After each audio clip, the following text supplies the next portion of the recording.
اور ناظرین، پاکستان کی معیشت کس ڈائریکشن میں جا رہی ہے، کس جانب بڑھتی ہوئی دکھائی دے رہی ہے؟ اس وقت چیلنجز معیشت کو بہت زیادہ حائل ہیں۔ ایسے میں پاکستان کے وزیر اعظم شہباز شریف صاحب جہاں پر ایک طرف بجلی کے نرخ میں کمی کا اعلان اور اس کو بڑا سیلیبریٹ بھی کیا جا رہا ہے، وہیں دوسری طرف پیٹرولیم مصنوعات کی قیمتوں میں ان کو انچینج رکھا گیا، جبکہ عالمی سطح پر یہ پرائسز ہمیں بڑھتی ہوئی دکھائی دے رہی ہیں، اور جس طرح کی چمگوئیاں ہو رہی ہے کہ شاید آئی ایم ایف کی پریشر کی وجہ سے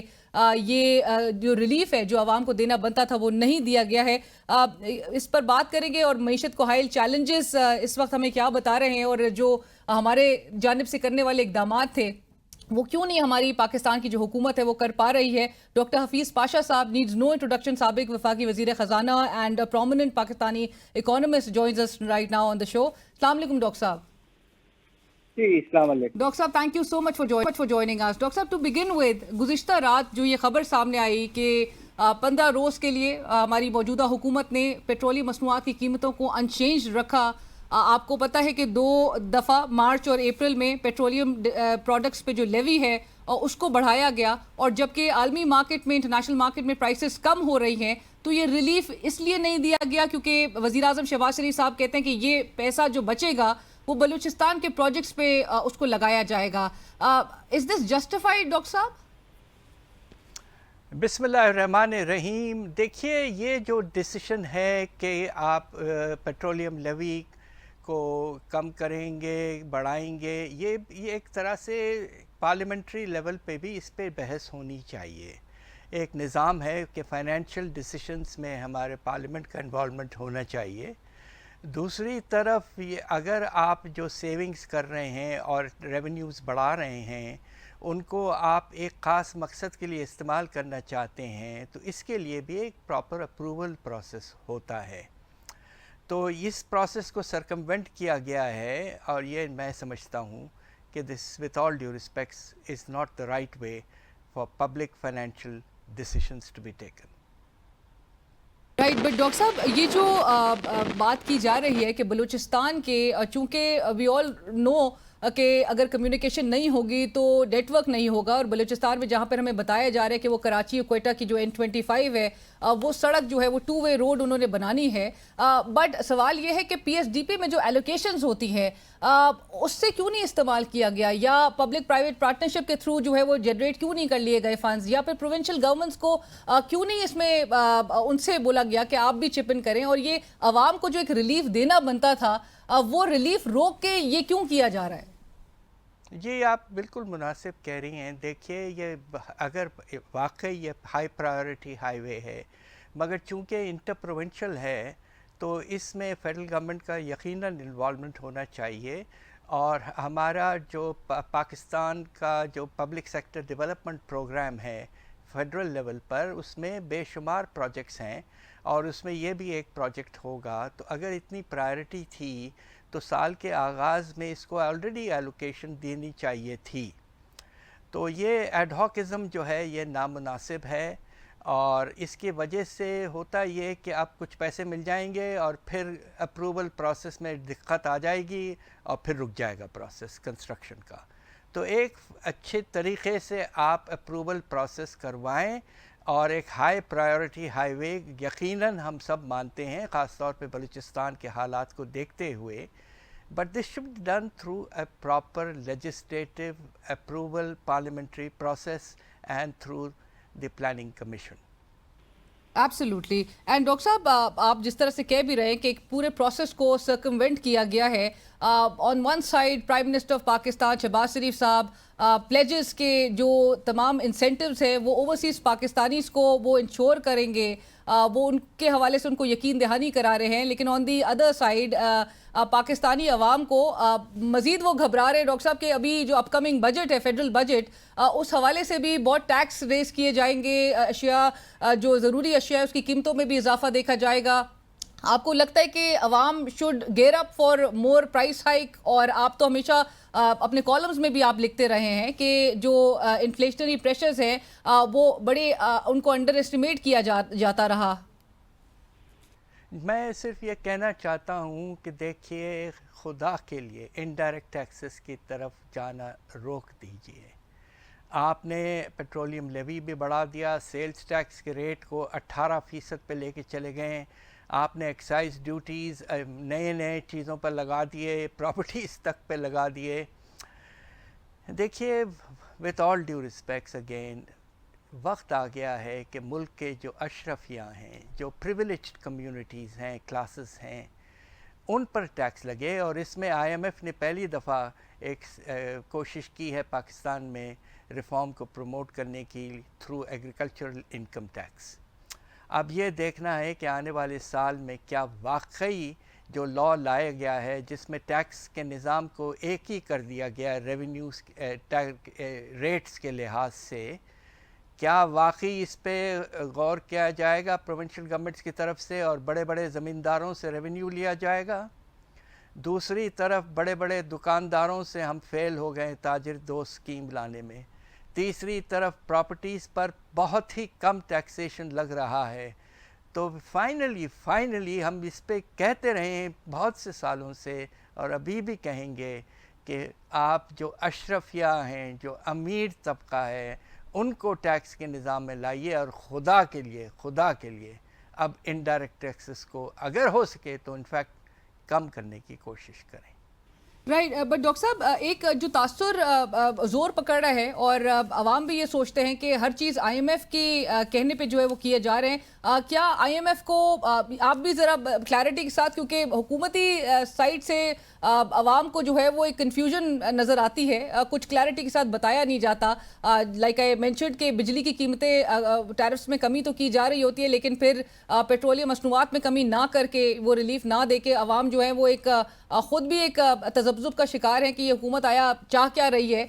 ذرا حقائق بتائیے گا کہ آئی ایم ایف کا واقعی میں ان پر پریشر ہے اور اس کے نتیجے میں پھر یہ اس قسم کے اقدامات ابھی مزید آگے بھی کریں گے جہاں پر عوام کو مہنگائی کا سامنا کرنا پڑے گا اگلے کچھ عرصے تک؟ دیکھیے پہلی دفعہ میں نے تو آئی ایم ایف کے ساتھ نیگوشیٹ بھی کیا ہے ایک سے زیادہ مرتبہ، پہلی دفعہ میں نے آئی ایم ایف میں ایک جسے کہتے ہیں کہ ایک ہیومینٹی کا پہلو نظر آیا ہے، اور وہ دو طریقے سے نظر آیا ہے۔ ایک تو یہ کہ وہ اب کہہ رہے ہیں کہ ٹیکس کے نظام کو پھیلائیے، اشرفیہ کو ٹیکس میں لے آئیے، اور ایگریکلچرل انکم ٹیکس وغیرہ پر ان کا رجحان بہت زیادہ ہے۔ یہ بہت مناسب ہے اور پہلی دفعہ ہوا ہے، 25واں پروگرام میں یہ ہوا ہے۔ اور دوسری طرف آئی ایم ایف یہ بھی کہہ رہا ہے، آپ کو سن کے کچھ حیرت ہونی چاہیے پازیٹیولی، کہ بے نظیر انکم سپورٹ پروگرام میں جو ہم کوارٹرلی جو کیش سٹائپنڈ دیتے ہیں اس کو انفلیشن سے انڈیکس کریں، آئی ایم ایف کہہ رہا ہے۔ تو آئی ایم ایف کو پاکستان کے قریب لوگوں کا لگتا یہ کہ کچھ خیال آ گیا ہے، اس لیے کہ حالات حد سے زیادہ خراب ہوئے ہیں۔ ہمارے ملک کے جو غریب طبقہ ہے ان کا جو تعداد ہے وہ 11 کروڑ سے زیادہ بڑھ چکا ہے، جو پاورٹی لائن کے نیچے جا چکے ہیں۔ یہ تاریخ کا سب سے بلند لیول ہے، اور بے روزگاری کا پیمانہ گورنمنٹ کا پاپولیشن سینسس خود کہہ رہا ہے کہ 22% ہے، جو کہ تاریخ میں 6 یا 8% ہوا کرتا تھا۔ تو آئی ایم ایف پروگرام میں ایک انسانی پہلو، ہیومن ٹچ ہے، اور we are happy with that. Right, doctor صاحب ایک اور چیز آپ سے ضرور میں پوچھنا چاہوں گی، اور گزشتہ روز کے آپ کے جو آرٹیکل ہے اس میں آپ نے ذکر پبلک ڈیٹ کے بھی حوالے سے کیا تھا، یہ جہاں پر آپ نے کہا کہ 68.3% of the G D P Pakistan کا اس وقت پبلک ڈیٹ جو ہے وہ نظر آ رہا ہے، اور دس از 2023-2024 کے فائنینشیل ایئر کے حوالے سے آپ نے یہ، اور جو کہ ساؤتھ ایشیا میں ہائیسٹ اس وقت نظر آتا ہے۔ یہ آپ کے خیال میں ڈاکٹر صاحب موجودہ حالات کو مد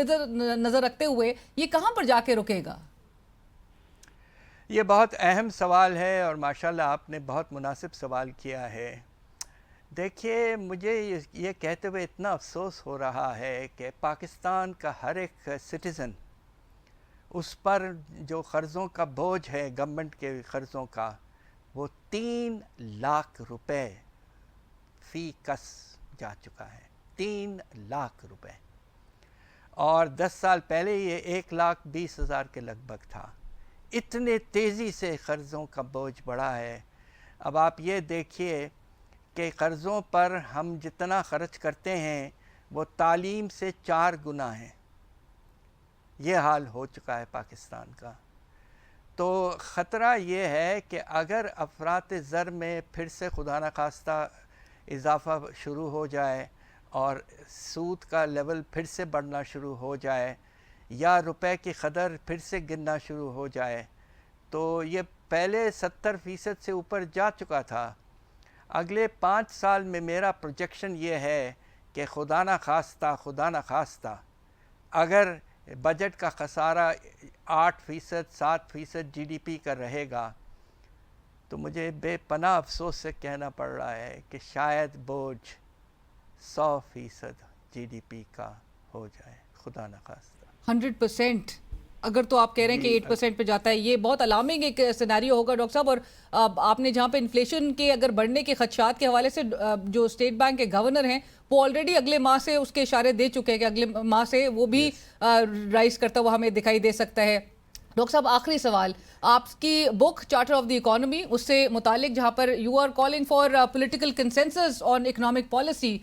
اس وقت جو ہمارے ملک میں آپ نے گزشتہ ہفتے سے ایک سیناریو دیکھا جہاں پر منرل انویسٹمنٹ فورم کا انعقاد کیا گیا اور اوورسیز پاکستانیز کو بھی یہاں پر بلایا گیا اور بتایا جا رہا ہے کہ پاکستان ایک بڑا کنڈیوسو انوائرمنٹ پیش کرتا ہے فارن انویسٹمنٹس کے لیے. فارن انویسٹرز یہاں پر آ کے انویسٹ کریں. آلدو پاکستانی اس کا خود کا تاثر ہے کہ ہمارا ملک ایک ہائیلی لیجسلیٹڈ اور ہائیلی ریگولیٹڈ ملک اس وقت بن چکا ہے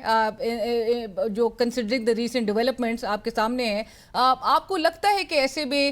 جہاں پر اتنی پولرائزیشن نظر آ رہی ہو پولیٹیکلی ایک اکنامک کنسنسس جو ہے وہ بن پائے گا؟ دیکھیے, خدا نخواستہ ملکوں کے تاریخ میں وقت ایسا آتا ہے جب مل جل کر بیٹھنا ہی پڑتا ہے اگر ملک کو آگے لے جانا ہے. اب بنگلہ دیش میں آپ دیکھیے, کوشش تو یہ کی جا رہی ہے, اسٹوڈنٹ کا ریوولٹ ہوا اور حکومت تبدیل ہوئی اور اب ایک کنسنسس بلڈ کرنے کی کوشش کی جا رہی ہے. دیکھیے, وقت آتا ہے جب ملک کے حالات حد سے زیادہ خراب ہو جاتے ہیں تو سیاسی جو کشمکش ہے وہ ایک حد تک جاری رہتا ہے, مگر الٹیمیٹلی ملک کے فنڈامنٹل انٹرسٹ پر غور کرنا پڑتا ہے. اور میری اپنی گزارش یہ ہے, میں نے 40 سال سے پاکستان پہ ریسرچ کیا ہے, کوئی 10 کتابیں لکھی ہیں. میری گزارش یہ ہے کہ آج جو اعداد شمار ہیں بے روزگاری اور ملک کے مختلف علاقوں میں برے حالات, ٹیررزم بڑھ رہا ہے وغیرہ, ان حالات میں پاکستان کے لیے there is no other option but to evolve a consensus. سب مل جل کر بیٹھیں اور ایک اچھا پلان آف ایکشن بنائیں جس میں عوام کو خاص طور پہ سپورٹ ملے, اور انشاءاللہ اس ملک میں اتنی اندرونی اس میں صلاحیت ہے اور ریسورسز ہیں کہ ہم نکل آئیں گے. مگر اس میں نکلنے کے لیے بہت اہم ہے کہ ایک پولیٹیکل کنسنسس ڈیولپ ہو. اس کی ہم سب کی گزارش ہے. میں ایک پروفیسر ہوں, میری بس گزارش یہ ہے کہ اب وقت آ گیا ہے کہ مل جل کر بیٹھیں اور ہمارے پیارے ملک کو آگے لے جائیں. Thank you so much doctor صاحب فار جوائننگ اس. بہت شکریہ آپ کے وقت کا. اینڈ ہم کرتے ہیں کہ ہمارے جو اس وقت حکمران ہیں وہ بھی پولیٹیکل کنسنسس ڈیولپ کرنے کے لیے اکٹھے بیٹھیں گے اور ملک کو جہاں پہ ڈاکٹر صاحب بھی کہہ رہے ہیں کہ بہت پوٹینشیل رکھتا ہے پاکستان, اس کو آگے لے کر بڑھنے کے لیے ایک پولیٹیکل کنسنسس جو ہے وہ قائم کرنا بہت ضروری ہے. مذاکرات ہی کے ذریعے یہ کنسنسس ڈرا کیا جا سکتا ہے. اور جہاں پر ڈاکٹر صاحب نے کہا کہ جو ریسنٹ ڈیسیشن لیا گیا ہے پرائسز پیٹرول کی انچینج رکھنے کے لیے, اور جہاں پہ انٹرنیشنل پرائسز جو ہے ہمیں ریڈیوس ہوتے ہوئے نظر آ رہی ہیں, اور یہ بلوچستان کے جو اکنامک اپ لفٹنگ ہے اس کے لیے یہ جو بچائی گئی رقم ہوگی اس کو استعمال کیا جائے گا. ڈاکٹر صاحب کہتے ہیں کہ یہ ایک پورے پروسیس کو سرکموینٹ کیا گیا ہے. پارلیمنٹ سے اس میں ڈیبیٹ ہونی چاہیے تھی اور اس پر اپروولز ہونی چاہیے تھی اور ایک ایک طریقہ کار کو اڈاپٹ کرنا چاہیے تھا،